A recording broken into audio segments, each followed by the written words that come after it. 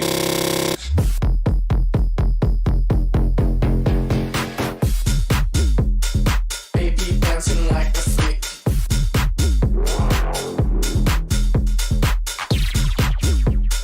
Mouth tweaking when you speak.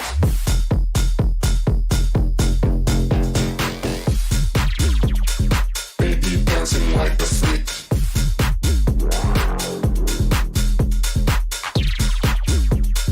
Mouth tweaking when you speak.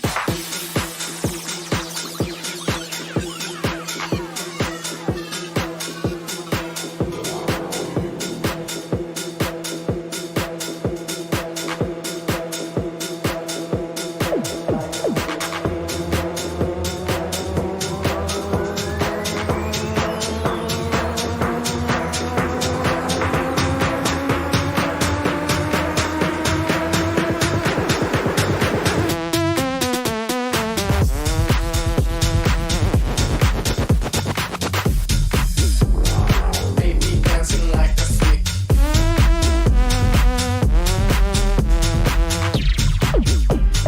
Mouth tweaking when you speak.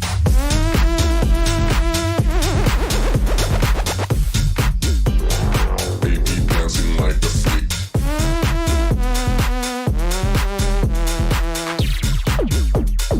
Mouth tweaking when you speak.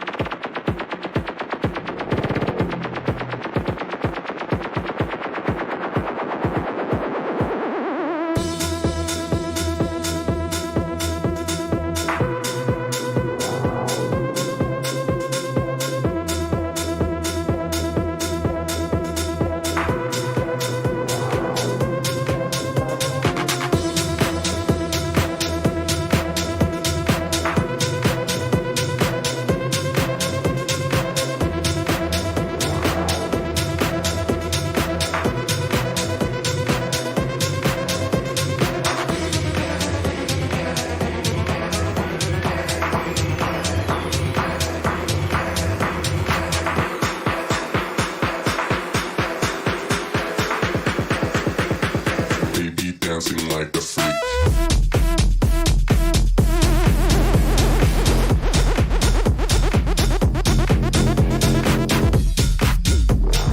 Baby dancing like a freak. Mouth tweaking when you speak.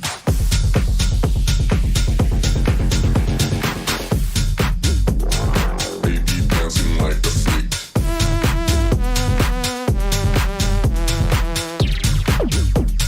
Mouth tweaking when you speak.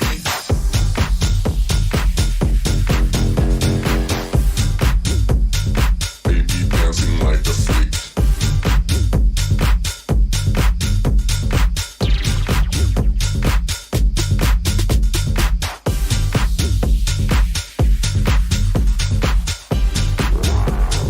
Baby dancing like a freak.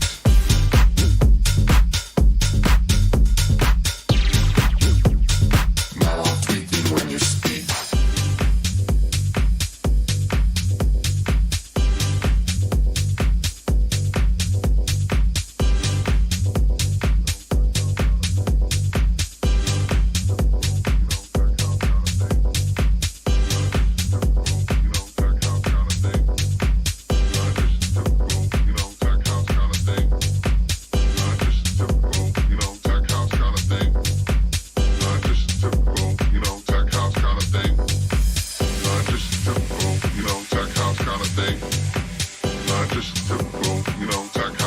thing. Not just typical, you know, tech house kind of thing. Not just typical, you know, tech house kind of thing. Not just typical, you know, tech house kind of thing. Not just typical, you know, tech house kind of thing. Not just typical, you know, tech house kind of thing. Not just typical, you know, tech house kind of thing.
Really cool because tonight we get to experiment and we get to play a nice long set.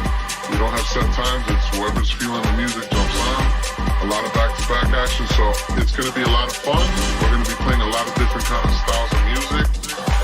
Not just typical, you know, tech house kind of thing. Not just typical, you know, tech house kind of thing.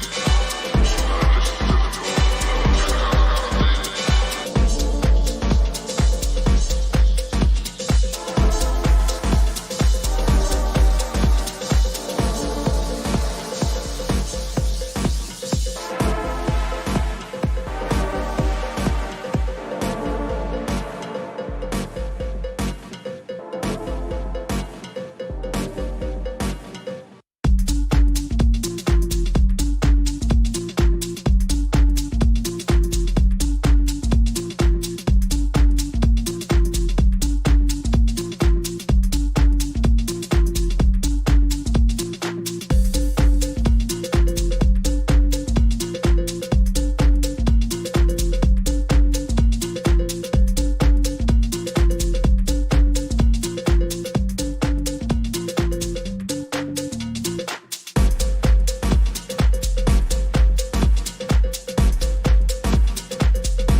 Just finished ball hamming in Temple SF. We all Temple family.